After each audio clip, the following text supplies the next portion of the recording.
நண்பா, நம்மக்கிட்ட ஒரு டெலகிராம் சேனல் ஒன்று ஆரம்பிச்சிருக்கோம். ஸோ அதில் நம்ம போட முடியாத எல்லா கவர்மெண்ட் அண்ட் ப்ரைவேட் ஜாப் பற்றின அப்டேட்ஸையும் டெய்லி கொடுத்துக்கிட்டே இருக்கோம். ஸோ அதனால் மறக்காமல் அதையும் சப்ஸ்கிரைப் பண்ணிக்கோங்க. கீழே டிஸ்கிரிப்ஷனில் அதோட லிங்க்கும் இருக்குது, மறக்காமல் செக் பண்ணி பாருங்கள்.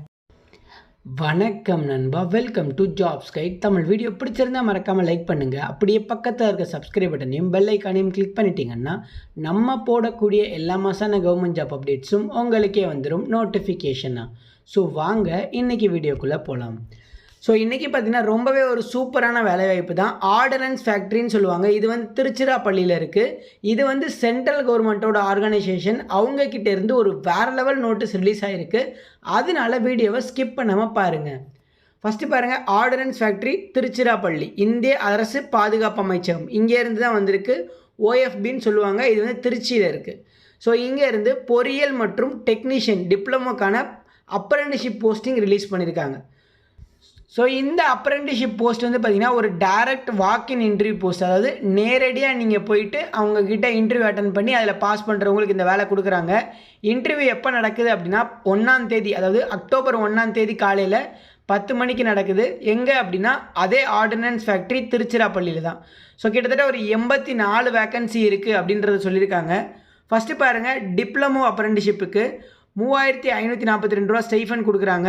Mechanical, civil, electrician, communication, electrical and electronics, instrumentation, computer engineering எடுக்கிறாங்க. ஸோ இதில் ஏதோ ஒன்றில் நீங்கள் டிப்ளமோ முடிச்சிருக்கணும். அப்படி இல்லைனா இன்ஜினியரிங் முடிச்சிருந்தால் அப்ளை பண்ணலாம். அதாவது நீங்கள் கோர்ஸ் போட்டு உங்களுக்கு 3 வருஷத்துக்கு அப்புறம் நீங்கள் அரியர் கிளியர் பண்ணியிருக்கீங்க. அதாவது நீங்கள் ஒரு 2014 படித்து ஆரம்பிச்சிருக்கீங்க, 2018 வரைக்கும் நீங்கள் அரியர் கிளியர் பண்ணாமல் 2019 அந்த மாதிரி அரியர் கிளியர் பண்ணியிருக்கீங்க அப்படின்னா இதுக்கு அப்ளை பண்ண முடியாதுன்னு சொல்லியிருக்காங்க. அதே மாதிரி டிசம்பர் 2018க்கு முன்னாடி நீங்கள் டிப்ளமோவோ டிகிரியோ கம்ப்ளீட் பண்ணியிருந்தீங்கன்னா நீங்கள் இதுக்கு அப்ளை பண்ண முடியாது அப்படின்றதையும் சொல்லியிருக்காங்க. அதுக்கப்புறம் பாருங்கள், டிகிரி அப்ரெண்டிஷிப், அதாவது இன்ஜினியரிங் அப்ரெண்டிஷிப் கொடுத்துருக்காங்க.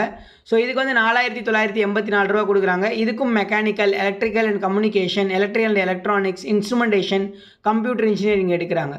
ஸோ இதுக்கு நீங்கள் இன்ஜினியரிங் பாஸ் பண்ணியிருக்கணும். அதே மாதிரி தான் இதுக்கும் வந்து பார்த்திங்கன்னா உங்களுக்கு 3 இயர்ஸ்க்கு முன்னாடி பேக்லாக் எதுவும் இருக்கக்கூடாதுன்னு சொல்கிறாங்க.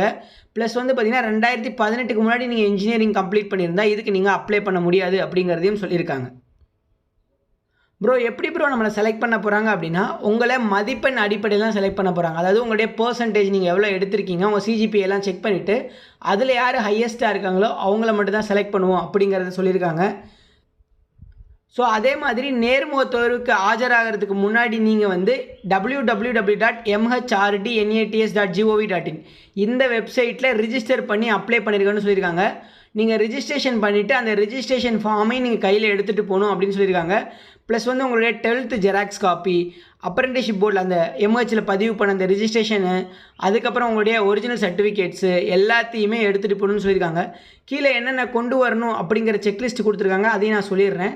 10th mark sheet original plus xerox, HSC அதாவது 12th mark sheet original plus xerox, அப்படி நான் 12th படிக்கல அப்படின்னா diploma mark sheet original plus xerox, அதுக்கப்புறமா டிப்ளமோவில் வாங்கின டிப்ளமோ சர்டிஃபிகேட்டு, அப்படிலாம் டிகிரியில் வாங்கின டிகிரி சர்டிஃபிகேட்டு, அதுக்கப்புறம் உங்களுடைய ஜாதி சான்றிதழ் கம்யூனிட்டி சர்டிஃபிகேட்டு, பாஸ்போர்ட் அளவு ஃபோட்டோ 3 கொண்டு போகணும், பாஸ்போர்ட் சைஸ் ஃபோட்டோ, அதுக்கப்புறமா உங்களுடைய ஐடி ப்ரூஃபுக்கு ஆதார் அட்டையோ, ஓட்டுநர் உரிமமோ, வாக்காளர் அடையாள அட்டையோ கொண்டு போகணும் அப்படின்றத சொல்லியிருக்காங்க. ஸோ இதெல்லாமே ஒரிஜினலும் கொண்டு போகணும், நீங்கள் ஜெராக்ஸும் கொண்டு போகணும்னு சொல்லியிருக்காங்க. அவங்க ஒரிஜினலை செக் பண்ணிவிட்டு உங்ககிட்டே கொடுத்துருவாங்க, ஜெராக்ஸ் அவங்க வாங்கி வச்சுட்டு உங்களுக்கு இந்த வேலையை கொடுத்துருவாங்க. ஸோ அவ்வளோதான் இந்த வீடியோக்கு. பிடிச்சிருக்கு பிடிக்கலங்கிறத பேஸ் பண்ணி தம்ஸ் அப் கொடுங்க. உங்களுக்கு வேறு எதுவும் டவுட் இருக்குது அப்படின்னா கீழே கமெண்ட்டில் கேளுங்க. மற்றும் ஒரு வீடியோவில் உங்களை சந்திக்கிறேன். அதுவரை உங்களிடமிருந்து விடைபெறுவது நான் உங்கள் ஹரீஷ் குமரன். நன்றி, வணக்கம்.